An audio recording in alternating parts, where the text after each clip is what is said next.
Jerome K. Jerome once wrote, "A dog never makes it his business to inquire whether you're in the right or in the wrong. He never bothers as to whether you are going up or down life's ladder. Never asks whether you're rich or poor, silly or wise, sinner or saint. You are his pal. That is enough for him. And come luck or misfortune, good repute or bad, honor or shame, he is going to stick to you, to comfort you, guard you, give his life for you if need be. Foolish, brainless, soulless dog." Today's radio play, Devotion, is suggested by a most interesting story of dog devotion, which will appear in next Sunday's issue of the American Weekly, the magazine distributed with all Hearst's Sunday newspapers from coast to coast. A man and his wife sit reading the evening paper. Suddenly, the man speaks. "Well, I'll be jigged. What's the matter, dear? I've heard some odd ones, but this beats them all. What beats what? Well, I was just reading here about a fellow who had a mongrel dog that he'd trained to do tricks on street corners for small change from pedestrians. Oh? It seems one night a man came along and kicked the dog. The owner leaped to defend his four-legged partner, and in the fight, without fully realizing what he was doing, he pulled out his pocket knife and cut the other man's throat. You mean he killed him? Yeah. Oh, terrible. In the confusion that followed, no names of witnesses were taken, and it looked pretty black for the dog owner. Then his lawyer found out about the reason for the fight. He retrieved the dog and held him as a surprise witness in the trial. A dog as a witness?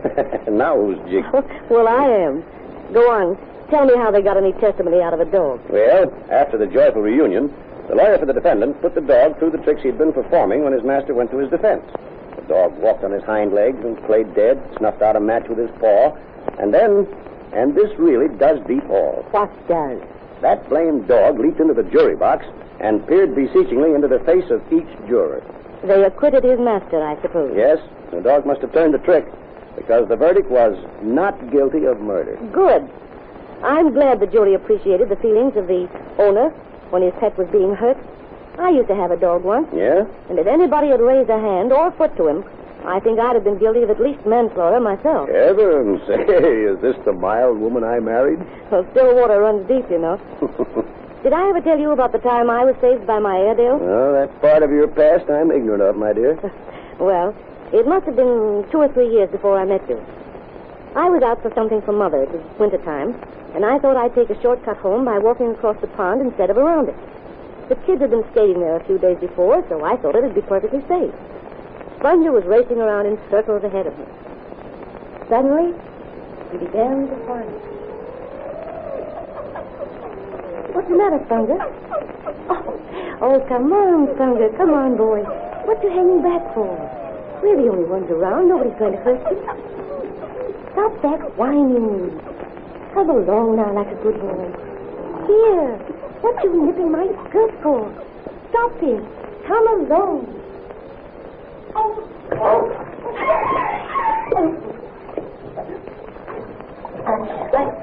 I can't pull myself up. Sponger, I'll get you up. Here you go. Now, I'll go get help, Sponger. Go get help. Sponger, listen to me. Go get help. Hurry, Sponger. Hurry.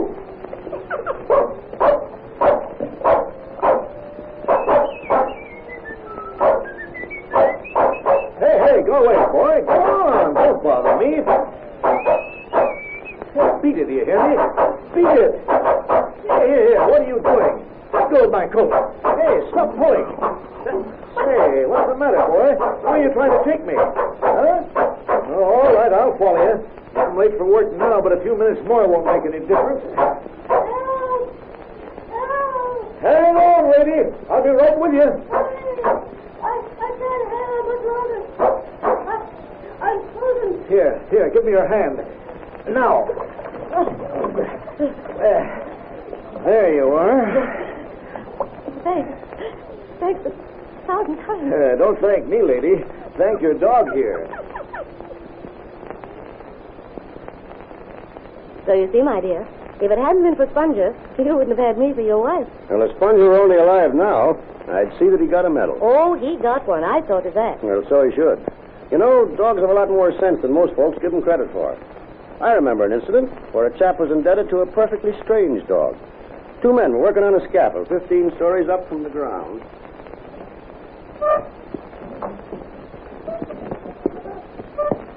About time for lunch, ain't it, Bill? Almost, Bob. Anyhow, I'll have to get out soon and get some more paint. This is almost used up. Say, didn't that sound like wood splitting? I didn't hear nothing. Gee, it'd be terrible if this scaffold gave way under us. Can't you think of pleasanter things, Bob? Well, it's quite a step to the ground. 15 stories. I'd rather walk down than drop down. Oh, quit talking like that. You give me the jitters. Say, do you need any more paint? No, my pail's more than half full. Well, my side's done. You ready to lower away? Okay, Bill. Lower away on your side. Now, that's a little more now. That's it. Okay. Now try your side, Bob. All right. Hold it. Say, Bob, bring your paint pot and finish up here like a good fella. There's no use in me making that trip down just for this little place. Too near lunch hour. All right, Bill. Now, here I come.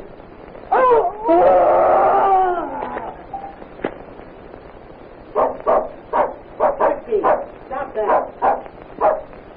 Whiskey, stop that. All right. What is it, Whiskey boy? Oh, you want to go out? Well, what are you doing at that window? Good heavens. Hang on, mister. I'll throw a rope around you. Don't let go now. Mary! Bring the clothesline, quick! All right. Hang on, mister. We'll save you. Why, there must have been two of them, Whiskey. Look, one's down there on the street. Here's the clothesline. What's the... Oh, mercy. Here, I'll make a lasso. Oh, put it up. Like this. Yes, And throw it to him. Now, here you go, mister. Catch it. Why, he's still hanging on to his paint pot. Why don't he drop that and grab the rope? You're too scared. Can't even speak. He's under a terrible strain hanging in that position. I'll have to try and throw the rope around his leg. Oh, do hurry. I do hope that the poor fellow can hold on just a minute longer. Well, here goes the rope. Oh, There. sure, he almost had it. Try again, quick. I'm afraid he's going to take. Here it goes again. Caught around his leg. Hold tight. Oh, sure, No, let I've go. got him. Give me a No, hand. yes, I do. Easy now. We'll pull him. Now, heave. Come along, Leonardo. That's it. Grab hold of it. Help me. Sure, he's pretty heavy. Yeah, he's fainted probably. Oh, no. No, he ain't. Are you all right, mister? Oh, I feel sick and weak. Oh, my hand hurts. I should say it would. Burn on the rope like that. Mary gets himself in the medicine Yes, I'll cabinet. do that. Bill. Bill? Oh, I suppose you mean your helper. I don't know. He wasn't moving down there on the street. Poor Bill. Oh, I'm grateful to you, sir, for helping me. I couldn't have held on any longer. Thank my dog Whiskey here. He brought me to the window. Didn't you, boy?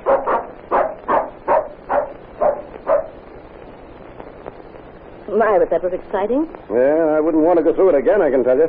You? Did you save that workman, Robert? No, I was the workman, my love. Well, that's part of your past you never told me. Of course not. Man has to have something left to entertain his wife on long winter evenings. Oh, yes? You know, funny thing how you get started on a subject and then stories and illustrations come to mind, isn't it? Yes. You know, the smartest dogs in the world are police dogs. They go through regular training, a regular dog college.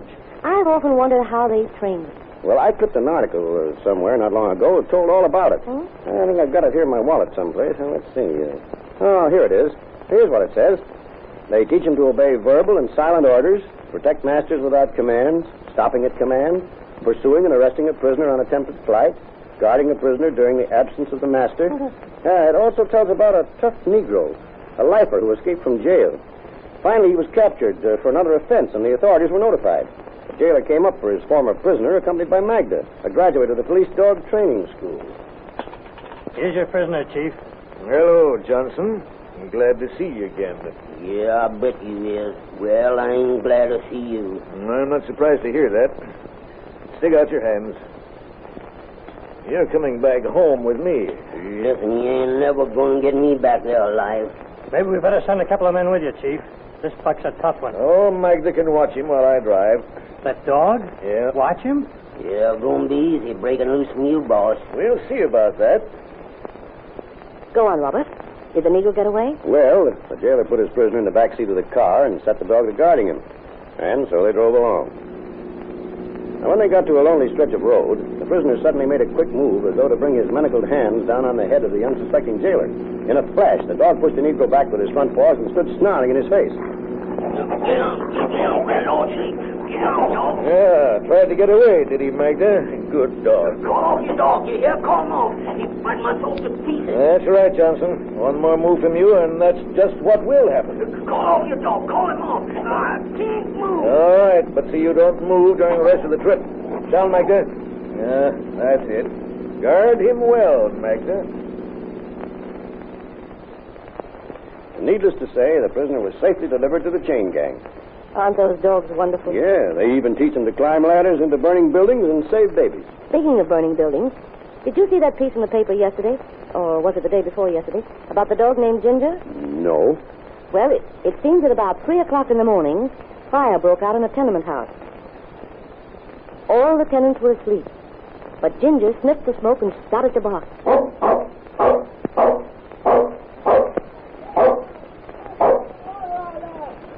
The first ones aroused sent in the alarm. Fire! Fire! Ginger then aroused her master and mistress and jumped through the window to the fire escape, expecting them to follow her. But the flames broke through from below and cut off the exit. They ran upstairs, but were overcome in the hall. In the meantime, the apparatus had arrived, and the firemen were pouring water on the flames. In the midst of the confusion, Ginger ran around looking for her master and mistress.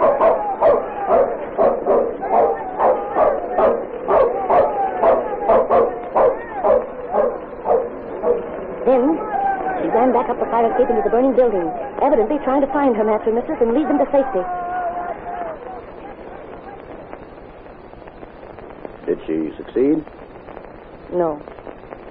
Their bodies were found in the hall where they'd been overcome by the smoke. And Ginger? She perished in her vain attempt. She died like a hero. Poor dog.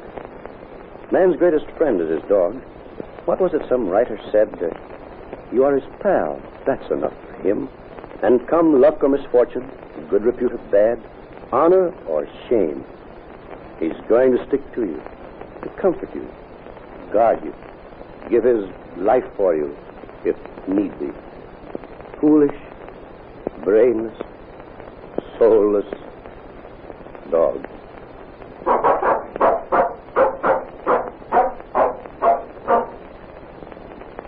Be sure to read the interesting details of how a dog saved his master when it appears in next Sunday's issue of the American Weekly, the magazine distributed with all Hearst Sunday newspapers from coast to coast. It will appear under the title, Saved from Murder Penalty by Testimony of His Dog. This is Wentworth announcing and turning the microphone over to your own announcer.